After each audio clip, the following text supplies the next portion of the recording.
Hola, buenas, yo soy el doctor Rojas y hoy día vamos a hablar de patología suprarrenal. Ya las glándulas suprarrenales son dos órganos retroperitoneales que se encuentran arriba de los riñones, en la parte antero, superior y medial de los riñones. Están insertos en la grasa perinéfrica y la suprarrenal derecho tiene una forma triangular y la izquierda una forma semilunar. Pesan aproximadamente 5 gramos. La porción exterior la llamamos corteza, tiene una coloración amarillenta, y la porción central de color más gris pálido es la médula. ¿Ya? La corteza suprarrenal corresponde al 90% de la glándula y se divide en tres zonas. La zona glomerular, que es la más externa, que produce la aldosterona, y su regulación permite funcionar el eje renina-angiotensina-aldosterona. Una parte fascicular que produce glucocorticoides, el cortisol, la corticosterona y la cortisona, y esteroides sexuales como la deshidroepidrosterona y la androstenediona, y en pequeñas cantidades testosterona, progesterona y estrógeno. Su regulación depende del eje hipotálamo-hipofisiario, con funcionamiento entonces de las hormonas adenocorticotropa, la CRH, y la adenocorticotropa, que es la ACTH. ¿Ya? Está también la parte reticular, que es la parte más interna de la corteza, que mantiene una producción, un fondo similar a la fascicular. Y la parte de la médula sintetiza catecolamina, el 80% de adrenalina y un 20% de noradrenalina. ¿Ya? Em, las glándulas suprarrenales están irrigadas por el plexo capsular, compuesto por ramas que proceden de las arterias renales inferior, aorta y de las arterias renales. Em, y pueden haber una serie de patologías en ello. ¿Ya?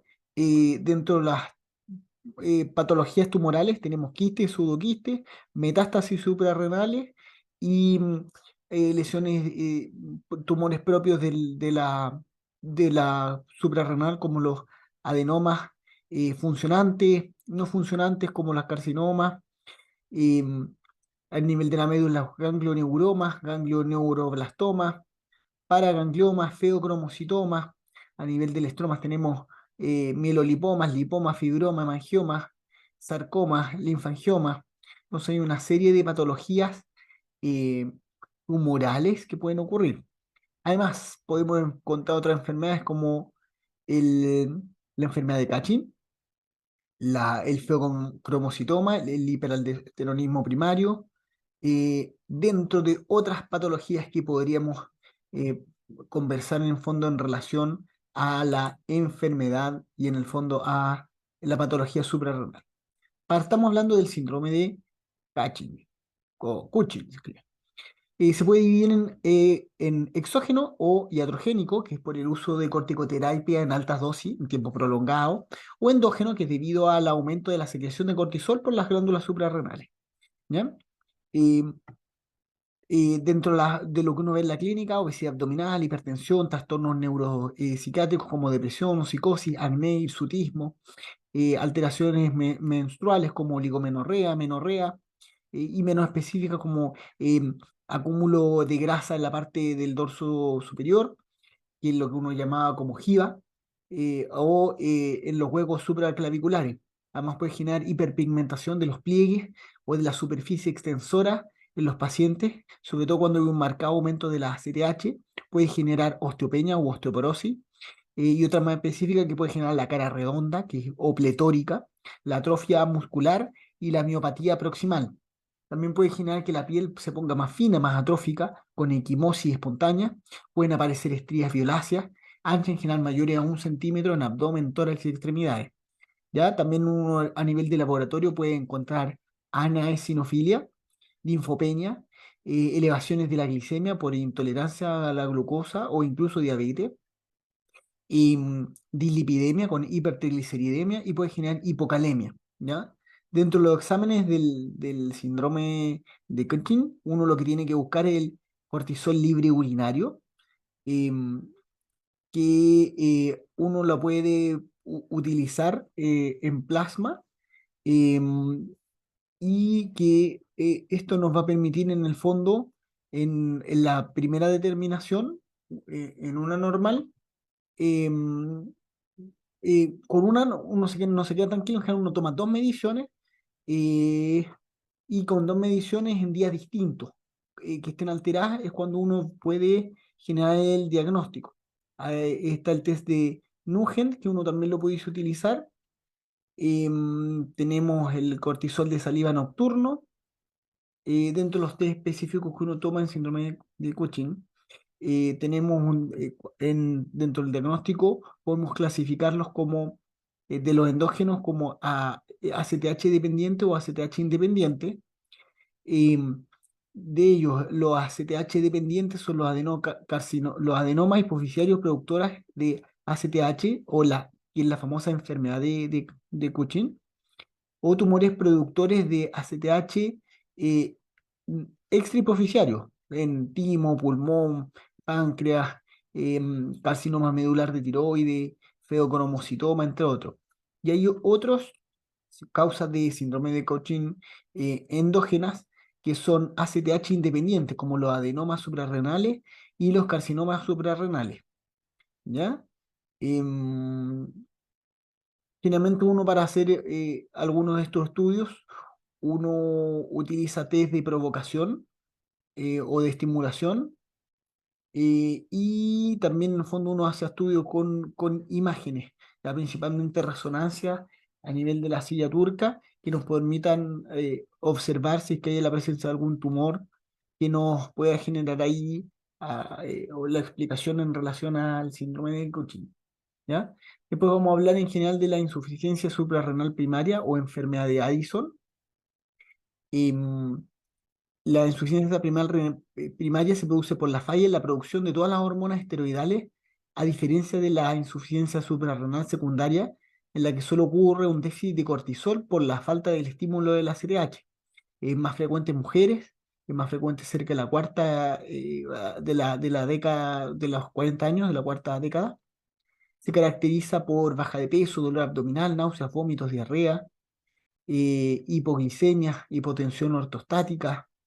Puede aparecer hiperpigmentación en la piel, pliegues, mucosa, menoplaquias, astenia, avidez por la sal. En las mujeres puede generar un déficit de andrógenos que puede provocar disminución de la fuerza, disminución del vello pubiano, axilar y disminución de la libido.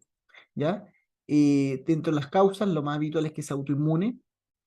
em, Aunque también existen dentro de esta autoinmune, se puede clasificar como síndrome poliglandular autoinmune tipo 2, eh, en el cual se asocia la enfermedad de Addison, la tiroiditis crónica y algunos diabetes tipo 1, y las causas en general, uno pudiese dejarlas como aisladas, como los síndrome poliglandular autoinmune, algunas infecciosas. De hecho, Addison se descubre y se diagnostica primero por la tuberculosis. ¿Sí? ¿Cómo se inició la enfermedad de Addison? Una de las causas también de esta insuficiencia, por tuberculosis, por otras infecciones sistémicas, por hongos, por SIDA. Puede ser por infiltración tumoral, como linfoma, metástasis de tumores como pulmonares, mama, estómago, colon, infiltrativas como amiloidosis, hemocromatosis, sarcoidosis. Puede darse por infartos o hemorragias suprarrenales, como en las meningococcemias, sepsis, traumas, también trastornos con el anticoagulante lúpico. Puede ser secundario a problemas quirúrgicos, como la suprarrenalectomía total bilateral, y hereditario, que ya es más raro, por adrenoleucodistrofia o por hipoplasia congénita ligada al X. ¿Ya? Em, de esta en general el manejo, la suprarrenal primaria deben sustituirse el cortisol y los mineralocorticoides, ¿ya? Em, de eso lo que uno más utiliza es la hidrocortisona, porque es un glucocorticoide de acción corta, eh, y que no nos pudiese permitir en el fondo lograr en el fondo un mejor manejo, ¿ya? Mencionar en general dentro de las complicaciones de la sustitución de corticoides, está la alteración de la densidad mineral ósea, por lo tanto, siempre estos pacientes dejarle más calcio, vitamina D, la alteración del metabolismo de la glucosa, por lo tanto, estar observando ese tema y eventualmente uno puede utilizar en estos pacientes metformina o algo que nos permita mejorar el manejo de la glicemia.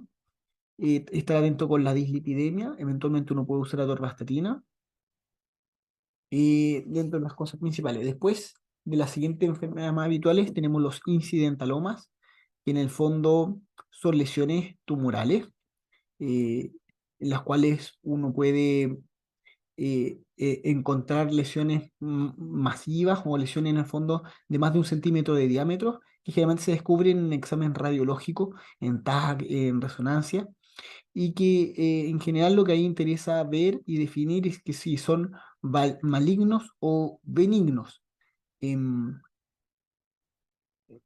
Principalmente uno los pilla entonces por las imágenes y hay algunas características típicas en las imágenes que no hacen pensar en adenomas benignos o no. Dentro de las características de los benignos es que tienen una densidad, son en general redondos, homogéneos, con márgenes nítidos, diámetro en general menores a 4 centímetros y unilaterales. Generalmente tienen valores bajos de atenuación en el TAC de contraste y son con una intensidad o isointensidad similar al hígado, ¿ya? Por lo menos en las secuencias de T1, T2 de las resonancias magnéticas. Em, Después tenemos lesiones como los feocromocitomas, que en general muestran mayor atenuación en el TAC, aumento de la vascularización, em, y pueden tener cambios quísticos, hemorrágicos, son de tamaño variable y pueden ser bilaterales. Después tenemos los adenocarcinomas adenocorticales, que en general tienen forma irregular. Pueden tener calcificaciones tumorales, diámetro en general más grande, muchas veces más de 4 centímetros, ubicación en general unilateral. Em, Después tenemos las metástasis suprarrenales que esas en general son irregulares, no son homogéneas, tienden a ser bilateral y en general tienen altos valores de tonación en el TAC sin contraste y con contraste intravenoso. Em, Después, en cuanto a la secreción hormonal, los malignos eh, uno ve carcinoma suprarrenal primario en el 1,9% y metástasis en el 0,7%. Y los benignos, generalmente no funcionantes, son más del 89,7%. O sea, la gran mayoría son lesiones benignas. Algunos otros que generan síndrome de Cushing subclínico en 6,4%, fetocromocitomas 3,1%, hiperaldosteronismo primario en 0,6%. ¿Ya? Esto es lo que uno describe en general de los em, incidentalomas. De ellos mencionar quizás como importante em, que siempre hay que completar el estudio, recordar en quizás que pues, los feocromocitomas recomendamos la cirugía en casi todos los pacientes.